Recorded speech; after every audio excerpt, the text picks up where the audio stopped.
Welcome to the DukeEngage Google Hangout on Air this evening. We are talking about our US-based programs in anticipation of the deadline coming up on January 20th. That's next Tuesday at 12 noon.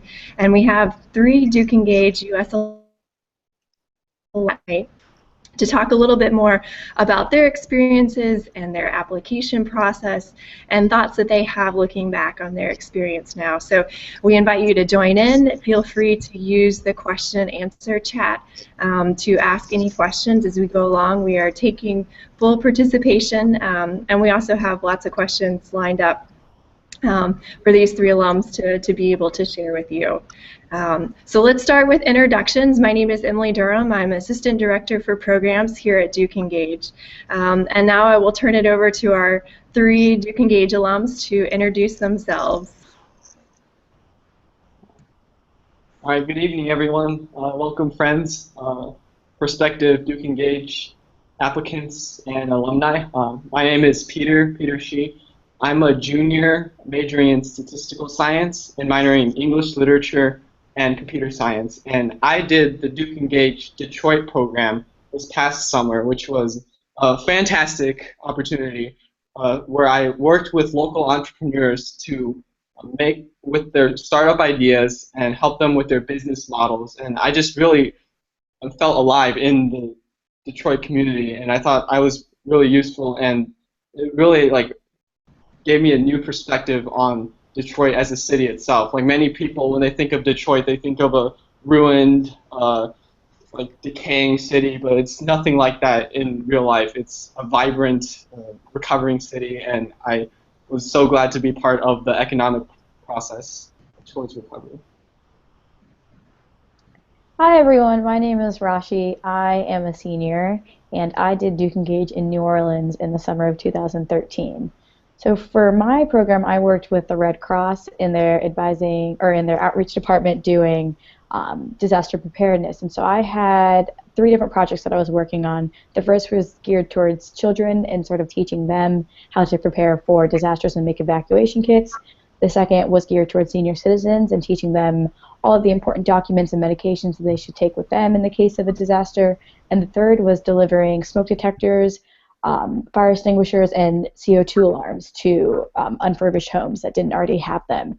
And so it was a very interactive experience. I got to talk with the community a lot, get out there, and I absolutely love New Orleans, and I think Pyle can talk about the greatness of that city.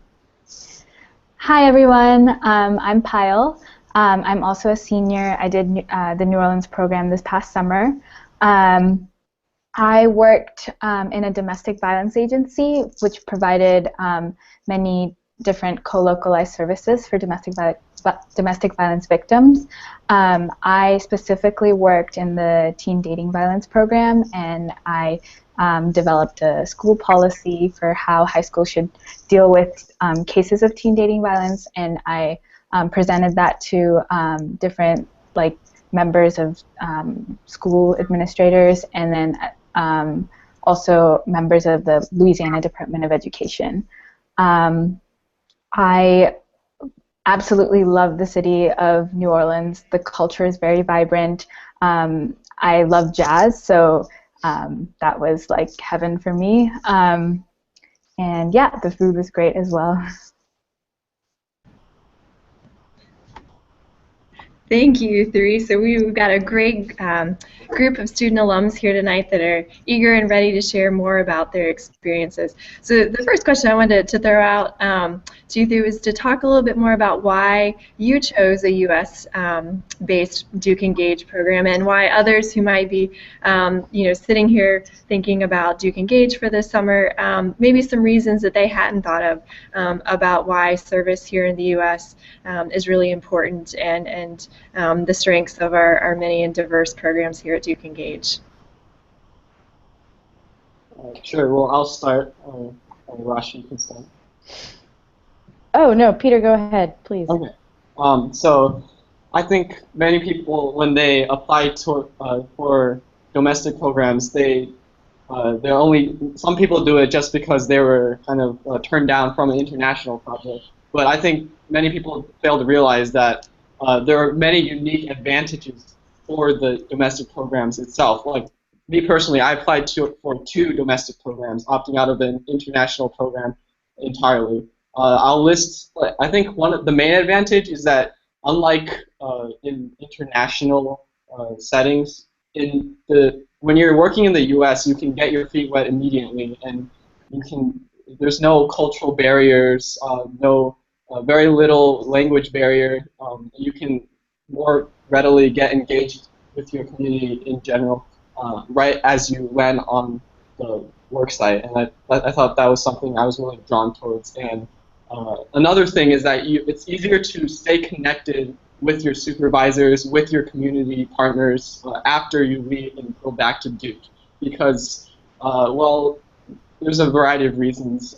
You're closer geographically. There's a plethora of internet websites that you can stay connected on, like LinkedIn, things like that, and which are still available in like international communities, but they're not as readily accessible in many parts of the world. So that's the second advantage, I would say, that drew me in. And the third advantage is the content of the program itself. Like for me, when I applied for DukeEngage Detroit, I was drawn towards not only the program directors, Chris Gergen and Matt Nash, who were fantastic, by the way, but the topic matter of social entrepreneurship. That was something I wanted to explore more, and I thought that DukeEngage Detroit would provide me that opportunity, which it did. So I think considering where you're applying to, when you're considering where you would like to apply to, it's much more important to look at what you'll be doing there and what types of things you're interested in, and rather than whether you want to live on the beachside resort in or going to a foreign place for the sake of visiting a foreign place. I think DukeEngage is so much more than that. It's something. It's not just a vacation, but it's a chance for you to get engaged with that community and leave a lasting impact, whether both on the community and allowing the community to have a lasting impact on you. So that's what I would say about that. I completely agree, and I really love that you said that that you can get your feet wet immediately, because I think that U.S. programs are the best way to optimize your time in a DukeEngage experience. You know, the first day at work, you're already doing things, you're already getting integrated into your program and with your partner and things like that. There's almost no cultural barrier that you have to cross, you know, to start working. And I absolutely love that about my program, and I think all the U.S. programs are similar in that regard. And then again, with staying in touch with your program, you know, even 2 years out, I still talk to my program director, and we you know, email and text all the time, and I don't think that would even be possible had I done an international program. And differently from Peter, I actually did apply to an international program and you know, did not get accepted, and so then turned to domestic programs. And I think it was a blessing in disguise for me. Had I known the experience that I got out of New Orleans, I definitely would have applied to it first and only went for that. And so I can say from a perspective of having wanted to do an international program and then had done a domestic program instead, you know, I'm so glad for the opportunity that I received, and definitely recommend U.S. programs to everyone. I think that when a lot of people think about global health or global issues, they think about countries outside the U.S., but they forget, I mean, people in the U.S., they forget that, like, you know, the country and the communities that they live in are also global. So, so even though you are in the U.S., you get to experience a lot of global issues. And also for me, I am very interested in global health, and most of my experiences have been international. So it was very enlightening for me to apply some of my own skills and gain some skills in some of the issues I've already had experience in here at home. All right, so we're going to do a speed round. Describe one word then or use one word to describe our U.S. DukeEngage programs. think about it a second.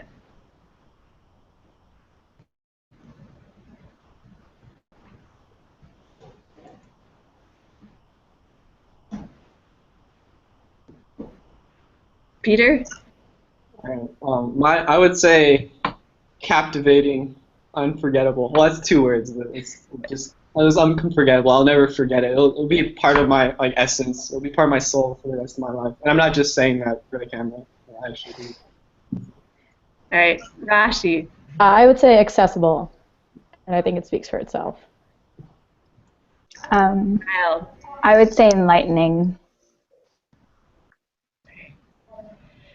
So I want to pause a minute and just talk a little bit about applying application logistics, because that may be very much on your mind.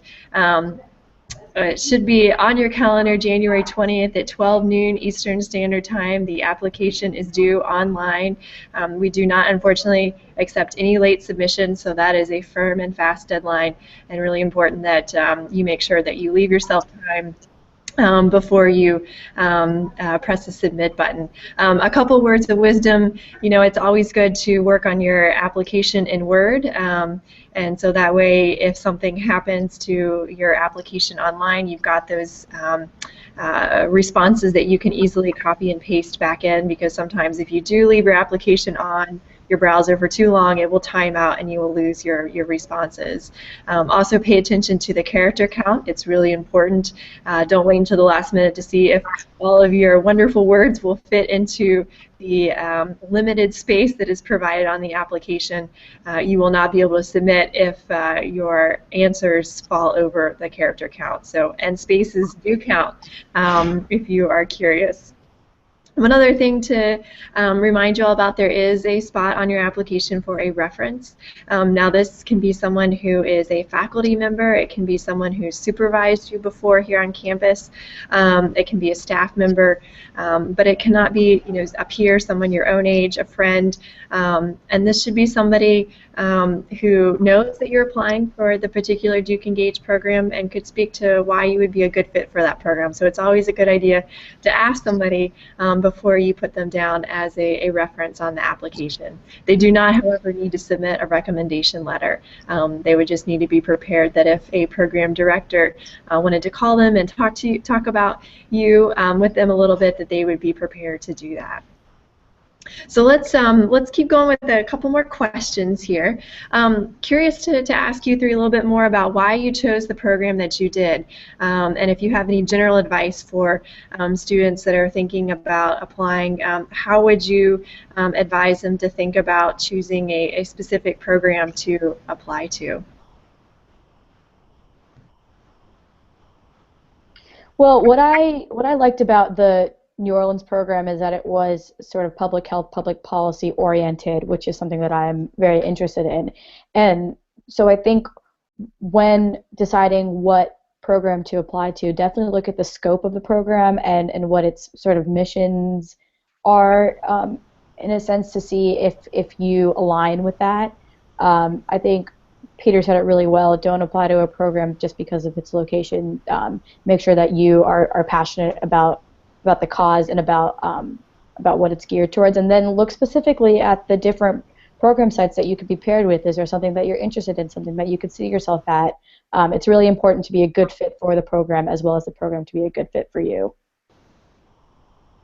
Yeah, adding on to that, I would say I would encourage everyone who's applying for a US-based program to go to an info session if it's still available, and then also consider drop-in advising hours. I remember originally I wasn't even interested. I didn't even know about the DukeEngage Detroit program until I sat in with Meredith Casper, who works for the DukeEngage, part of the DukeEngage staff, and she introduced me to that program based on my interests. So I'm really grateful for that opportunity to discover new things, and I thought I would never have the opportunity to even know about that program unless I went into drop-in advising hours during last year. So that's one thing I would strongly suggest. So it's in the DukeEngage site at Smith Warehouse. So I'm just scheduling a meeting for that. So in addition to what Rashi said, along with figuring out what sort of, because each program has like a broad theme, so think about which theme you are interested in, but also think about the location and how the social issues are like fall into context of that program's particular theme. So for me, I was very interested in public health, and I was interested in learning more about how Hurricane Katrina affected the city at so many different levels, and how I could play a role in that. Now, Peter, you gave a great segue to talk a little bit about the drop-in hours advising that are left for until the deadline. So tomorrow, actually Friday, we're going to be hosting drop-in advising hours here in the DukeEngage office, so from 9 to 11 a.m. and from 1 to 5 p.m. There will be a whole bunch of us advisors here ready to meet with you and talk with you, and hopefully we can help guide you to a program that's the best fit for you, or to answer questions as you're deciding between programs. And I believe Rashi is going to talk a little bit about some of the other opportunities for drop-in advising that are coming up before the deadline on Tuesday. Yes, on Sunday, January 18th, from 1 p.m. to 10 p.m., and Monday, January 19th, from 4 p.m. to 10 p.m., we will be having drop-in advising in Perkins in a study room, room 123. And this is student-led, so your guides will be there during this time to answer any last-minute questions you have about applications or specific programs. And this is right before the deadline is due on January 20th at noon. So it's a really great advising opportunity that's led by us students just for you guys. And we think that this location will be really accessible for you guys as well. So hope to see you there. So I want to turn back to a little bit more talking about your experiences and going a little bit more in depth. Love to hear a little bit more about one of the challenges that you faced during the summer, both maybe unexpected or expected, and to share that out with the group as others may be wondering, you know, what might I expect if I'm in DukeEngage New Orleans or DukeEngage Detroit? I can read about it online. I can, you know, read your blog post. I can look at some of the different recommended resources. But you know, tell us a little bit about a challenge that you faced during the program.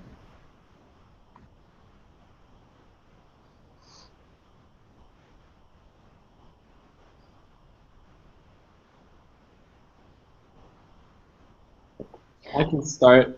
So I think one challenge that I had was working with such an eclectic group of people. So I worked with a bunch of local entrepreneurs, social entrepreneurs who are interested in improving many problems endemic to the Detroit region, as well as many other urban centers in the United States, like Durham, Cleveland, other cities, major cities as well. And one challenge that I faced was understanding like what each of these entrepreneurs stood for, what their story was, and learning from them about like different skills, and learning how to contribute, how to be of value to each of these organizations on the spot and with very short notice, a few days at most. And I remember when I was working at night, when I went back to my dorm in Wayne State University, the first thing I would do was read more on social entrepreneurships, on business models, things that my program advisor gave me, all these resources that really solidified my experience and kind of gave me the confidence and the skill set to contribute to these organizations, guide them along during their early stages from ideation to execution. That was one of my major challenges. Peter, I actually have a question for you. Mm-hmm. So it sounds like your program site specifically was very much like an office environment, like a professional environment, right? Okay. Can you speak to how that was? Did you expect that? Did you like that it was a professional setting and you felt like it was sort of run like an internship? Well, I'm glad you asked that question. That's a good question. So I actually interned at TechTown Detroit, which is a startup incubator, or or in other words, a small business accelerator. So it helps give these small businesses the resources, the funding, and the other resources to help them with their ideas. And initially I expected that I would be in the Detroit community more actively on the ground, working with the people there. And I actually did have the chance to go to many of these centers as part of my job. So as the course of the internship went on, I had the opportunity to visit nonprofits like New Hope, Focus Hope, and also arts centers like the Heidelberg Project, and things get into the ground. And another thing I would also recommend is that even if you're in an office setting, you can make of your experience as it will. So I remember, like, in the weekends, I would go on 8-hour bike rides all around the city, just exploring everywhere, like from the local art scene, local concerts, just talking with the homeless people on the blocks. I don't know. I think even if you are in an office setting the whole time, you can explore your area. And I thought that was it was an incredible opportunity, just reaching out and getting engaged on the ground, even though the majority of the time I was in an office setting. Mm-hmm. I've completely forgot the question that you asked now, Emily. I was asking about challenges, but I think you took us on a great tangent, thinking about what the work environment might be like. So I'd love to hear from Rashi and Pyle more about what your community partner work setting was like. How were you having to dress every day? Maybe kind of what your weekly schedule was like, because I think, many of our U.S.-based programs are similar in the way that you'll be placed in an organization, you'll be there essentially working full-time, and what that experience was like, having to navigate public transportation to get there. Tell us a little bit more for New Orleans what that was like. Yeah, I felt like I was a real person. It was really great. You wear business casual clothes, you go into an office, all of your coworkers are, real life adults many with families and mortgages and grocery shopping to do. And so it gave me a taste of what life after, college and this Duke bubble is going to be like, and I was so appreciative of that. At the Red Cross, the office was wonderful. Everyone was so friendly and so willing to help us out with any problems we had, and they were just so welcoming from the get-go. But it also felt very professional, and you conducted yourself in a very professional manner, and I was really appreciative to learn those skills early on. In terms of like public transportation and getting around in a big city like that, you learn really quickly and you feel really comfortable really quickly. And so I think if that is a concern for anyone, don't let it be, because you'll get the hang of it real fast. I think Pyle can speak to more of that too. So yeah, my placement also involved working in an office, and my coworkers were wonderful. It felt very professional, but it also felt like I was part of a family, even though I was new. So that was very great. And so I worked at a domestic violence agency where there's a lot of different co-localized services. So sometimes if I wanted to take a break from my work, I would go talk to other people, talk to the lawyers, talk to some of the psychologists, and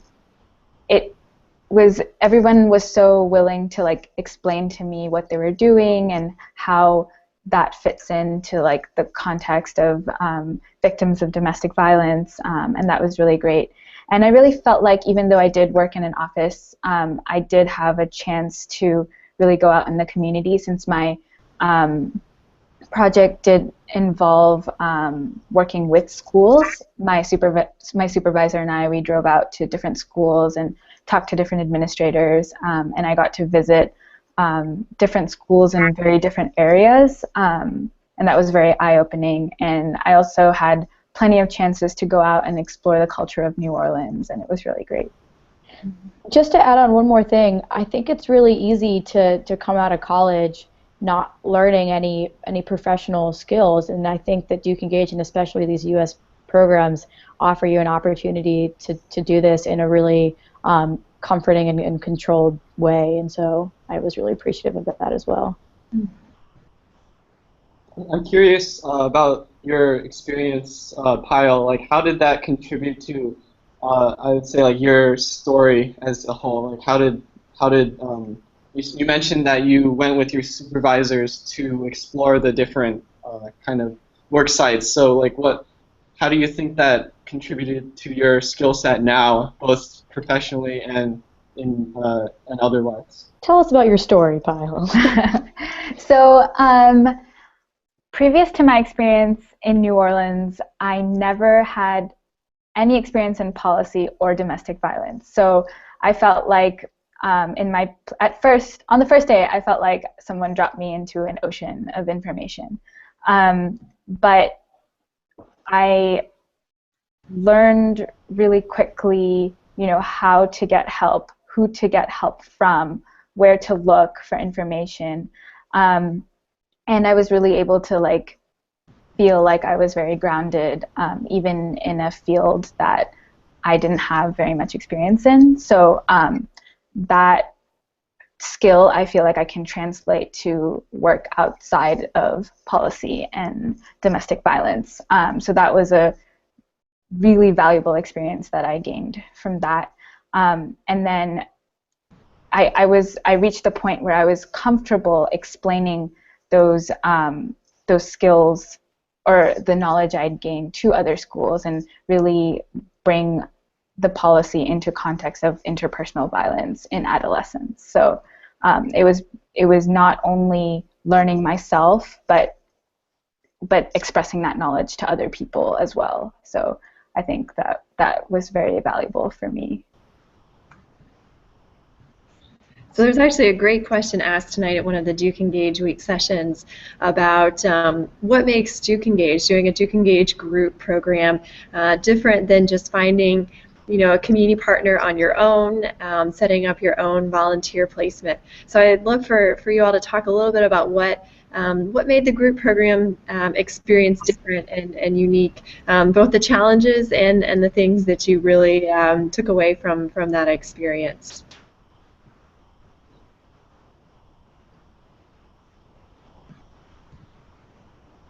What I think was unique about having a group DukeEngage program like the one that I did was that you had, you felt like 14 other people had your back all summer. We were all doing really different things, but when we came together at dinner time or at our reflection sessions, we felt like we had a family there to come back to and to talk about all the great things that happened at work, to vent to complain to commiserate public transportation with. You felt like you had someone there with you, even if you were doing a project on your own. And I think that's really unique to DukeEngage. And to kind of add to what Rashi said, so New Orleans is a volunteer and placement program, so we all work in different places and address very different public health issues. So it was really interesting to come together as a group and hear about other people's experiences and how they connected their work to the same overall structural problems that even you're working towards.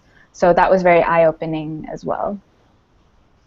Yeah, I would definitely agree with both Pyle and Rashi. I thought the group dynamic was something that was unique to the DukeEngage program. I've never had such a great group of friends to go to work with, walk to work with, grab dinner at local restaurants after work with, just talking about social entrepreneurship 24/7. And also just the incredible array of resources right at your feet, I thought was really unique to the DukeEngage program. Like, for example, one of my advisors, Matt Nash, I told him that, I'm really struggling with working with this one startup on this particular business, on learning how to do supply chains for them and how to visually map that on to paper. And he gave me,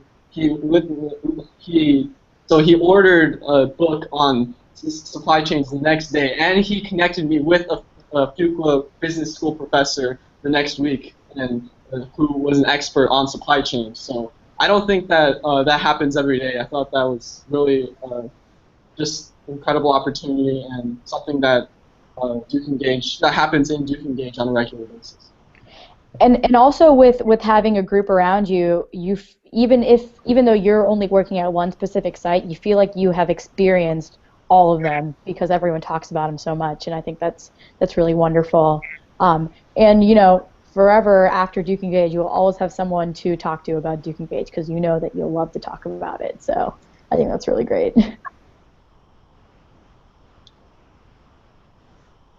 So let's talk a minute about community partners broadly, since you all worked at 3 very different organizations in 2 very different parts of the country. But you know, I think that one thing that we hear over and over again is I learned far more than I ever was able to give and contribute. So I'd love to hear from each of you one thing that you learned from your community partner during your time this summer.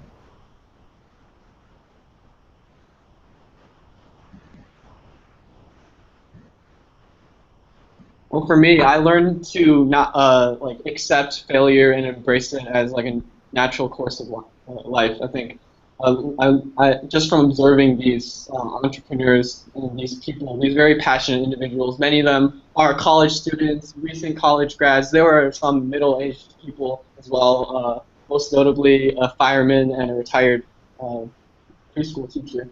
And I thought that what they had in common was just a passion for life, and I thought that just no matter how many times their ideas failed, they just picked themselves back up and just refused to let failure get the best of them. And I thought that was something very admirable, something that I want to emulate in my own life as well, in all facets of my life.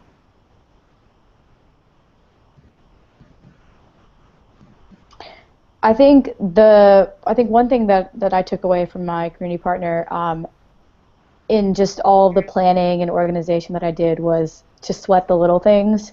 I think it's really easy for us to overlook small details and to only look at the picture. But if you sweat the little things, if you take pride in every little thing that you're doing, then the big things you won't even have to sweat. So that's certainly something that I took away.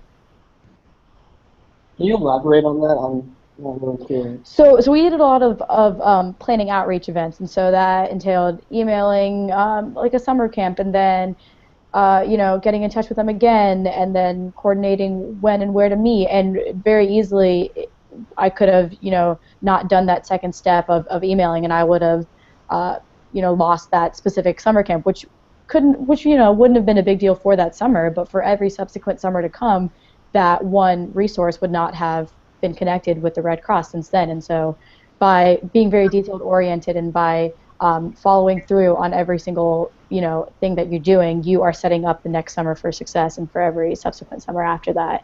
And so I think just taking pride in every little thing you're doing will not only help your experience, but will help every other person's experience after you.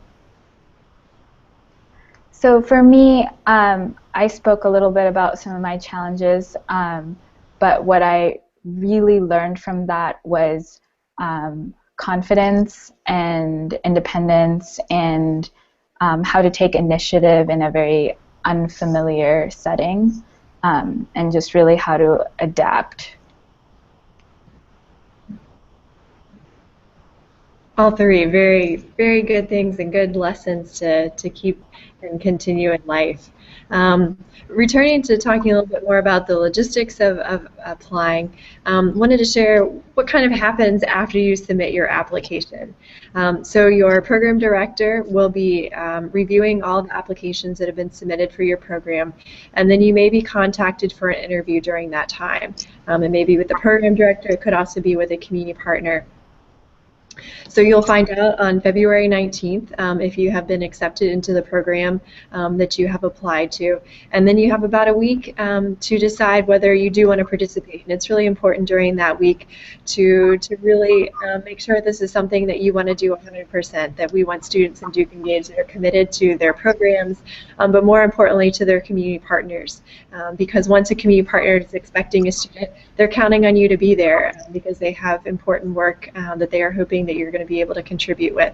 And so our relationships with our community partners are really important, and your commitment to them is part of that as well.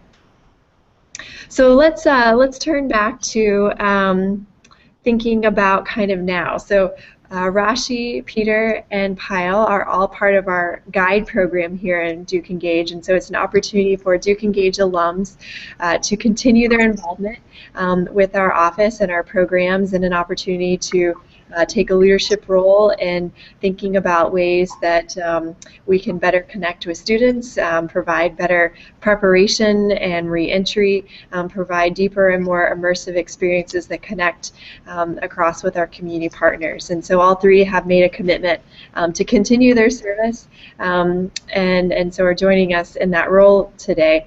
But would love to hear more from each of you about other ways that you have brought your experience back here to campus. Both in thinking about maybe coursework or things that you're doing outside of class, what you're thinking about after Duke, but then also just maybe things that have changed in the way that you view the world and approach your daily living.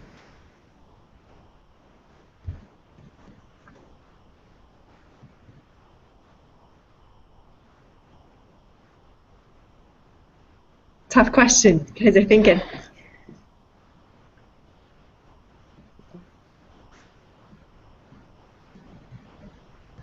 I think it's pretty easy. I can think of so many ways that I've brought my experiences back to Duke. For one, I've started to write for the social entrepreneurship website, so Duke Innovation Entrepreneurship, under Catherine Black and Matt Nash, and so I write for their blog. I conduct interviews with local entrepreneurs, Duke alumni who have gone off to become social entrepreneurs. I'm also taking a class taught by Professor Chris Gergen, who was one of my program advisors actually for DukeEngage Detroit, on social entrepreneurship, on how to launch a social enterprise that focuses not solely on profit but also on people, on social impact, on just adding value to the world, no matter what that would look like. And so as part of that class, we will design our own idea for a social venture, and I'm planning on executing it sometime during my life. So it's something that I'm looking forward to.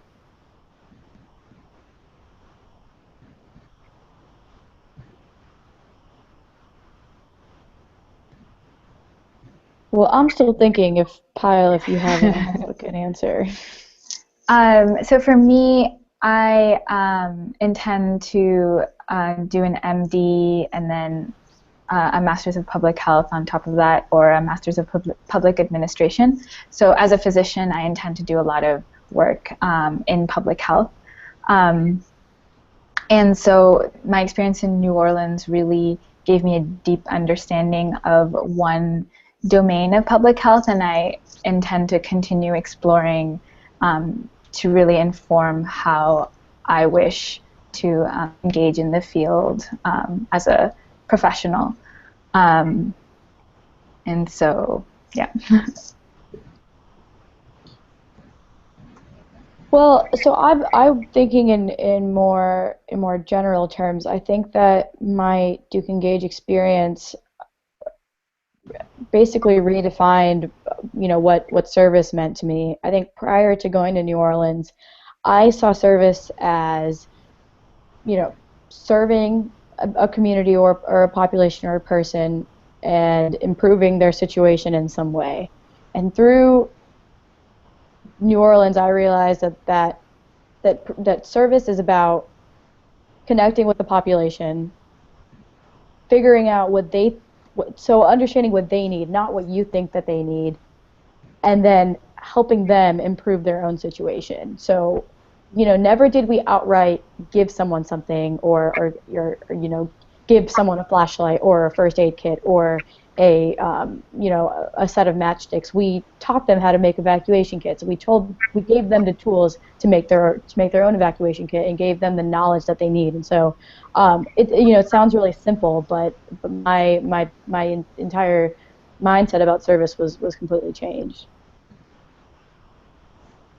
I think that's really important, Rashi, in terms of the approach to service. And even though you're only there 8 weeks, your community partner has been there before you and will be there afterwards. And so, really being a good listener and open to seeing how they approach the challenges that they're trying to address in the community.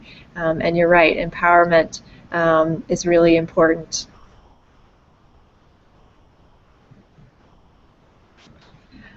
All right, so thinking back to a year ago when you were sitting here about to submit your DukeEngage application, what advice do you wish you had gotten? What do you wish you had known then that you know now?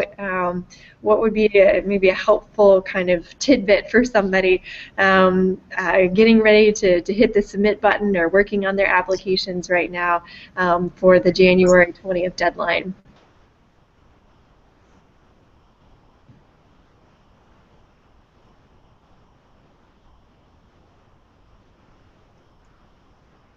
Maybe I'll give you guys a moment to think and share one other quick DukeEngage office tip, and that is that the rankings are really important. So if you apply to an international program, you know that you are only eligible to apply to one US-based program, so that would be the only application that is being considered.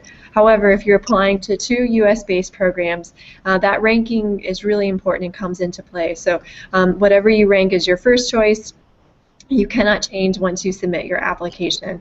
So say, for example, both program directors accept you into their programs, you will only be offered a spot in your first choice program. So you will not essentially get to choose between the 2 programs. So it's really important as you're submitting your application that you weigh those rankings very carefully. And again, if you have questions or are really having a hard time thinking about it, feel free to come in to drop in advising either with us tomorrow or with the guides on Sunday and Monday. So I'm going to throw it back to you all now that you've had a chance to think about what would be your application advice thinking back a year ago. My #1 piece of advice would be to start early, start often, and never wait until the last minute to submit your application. Not only will this make it so that you can proofread it over and over again, so it doesn't look like you just wrote it the night before, which from many of my friends I know that is actually the case. So it'll be much more polished if you start early. As early as you can, of course, and then constantly revise your application. Like ask your friends to look over it if they're willing to, things like that. And then, and also when you write about specific things that are unique to you, that are not generic, that kind of highlight you as a person to other people, so people can tell what type of person you are, why you're passionate about the program, and why you want to be in the program. So I wouldn't say it's like selling yourself, but kind of like selling yourself. So it's more like telling the DukeEngage staff, telling your potential supervisors why you would be a good fit for the program, what unique qualifications, skills, or even like personality traits, characteristics about you, quirks, your hobbies, your interests, how that aligns with your program and how you could contribute to that program in a positive way. Yeah, I think going off of that, cater your application as much as you can to the program or programs that you're applying to, and talk about how your qualifications, how you will contribute to the program. It's really easy to for example, describe leadership roles that you had and just give a list and a description, but talk about how that will be important to the program that you're going to, and what you will bring to the program from that experience. So yeah, I think that is what I wish I would have known. Another thing that I think is really important is talking to people like alumni of DukeEngage, and really asking them engaging questions, very specific questions about their experiences, and I personally didn't do that, but I wish I did, and that would help me, have a deeper understanding of some of the placements and how people applied their experiences into the context of the community. And also, if you don't know friends who have gone to the programs that you're interested in, definitely take advantage of the advising sessions that are coming up, and also read our blog posts, because that really encompasses how we felt in the moment while we were on the program, just like some of the challenges, some of the things that surprised us. So definitely look into those things. And it shows on the application, how much time you spent researching and really learning about the program. It shows in your writing, and it shows how passionate you really are about wanting to do this program, how much you take the time to learn about it and talk to people. So I wholeheartedly agree with what Pyle was saying. I couldn't have said it better myself. You three gave excellent application advice. And kind of continuing what Pyle said, each of you, if you go to the DukeEngage website, each of our guides has their own page. I encourage you to go there. They have put together resource guides. Some of them have done digital timelines of their experience during the summer, but all of them have their contact information, so you can email Pyle and Rashi and Peter and any of our other DukeEngage US-based guides. They welcome your questions, and so please use them as a resource. They're great for getting the student perspective on the experience. So let's wrap up here with one more question. I'd love to hear, we'll get creative here for the last one. Tell me in one sentence to describe your experience. We do something in the DukeEngage Seattle program, the one sentence story. And it can be longer than one sentence if you're having a hard time with it. But one sentence, DukeEngage New Orleans, DukeEngage Detroit, and I know that is asking a lot to put an entire experience in one that you're continuing to have and reflect on and think about into a short snippet, but let's take a shot at it.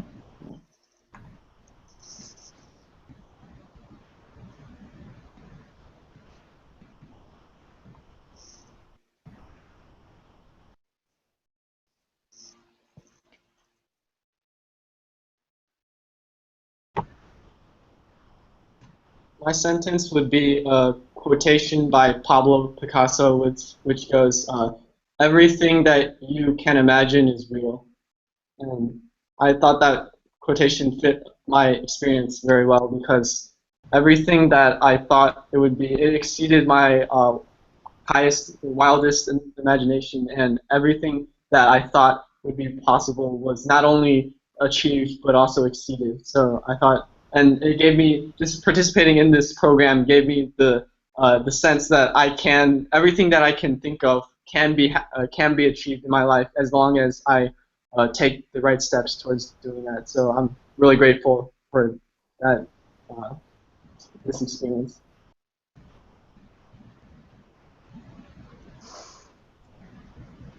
Thanks. I'm still working on mine. Okay. I guess when you'd asked us describe your experience in one word, so I guess I'll elaborate my one word with my one sentence. Hopefully if I can make it one sentence. So my one word was enlightening, and I think that my experience was enlightening in so many different ways, not just in the work I did, in the skills I gained, but also with experiencing just a different culture, a different population, different personalities, and just like the resilience of a population that underwent such a hardship. So, yeah. Okay, I came up with a haiku. Are you ready? Yes. All right. Good music and food. Program sites that you will miss. You should do US. Nice. Okay. There you go. Thank you three so much. I hope that everyone viewing in can see how rich an experience our DukeEngage programs offer. They're so diverse. They stretch from East Coast to West Coast to the Midwest to the Deep South. And some of our U.S.-based programs even travel internationally. So we have our Durham Sister Cities program that starts out in Durham, North Carolina, and then spends the final 4 weeks of the program in Durham, United Kingdom, as well as our Tucson program, which actually spends the first week of orientation in Chiapas, Mexico, before returning to Tucson to continue service placements. We also have deep programs here in North Carolina, so our Charlotte program.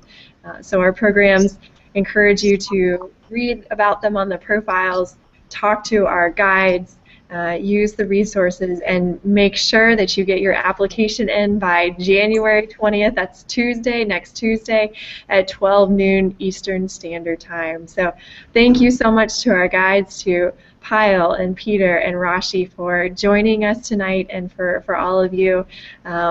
Please be in touch with us if you have questions, and encourage you to do DukeEngage US-based group programs. So with that, we're going to sign off for tonight. Thanks so much. Bye.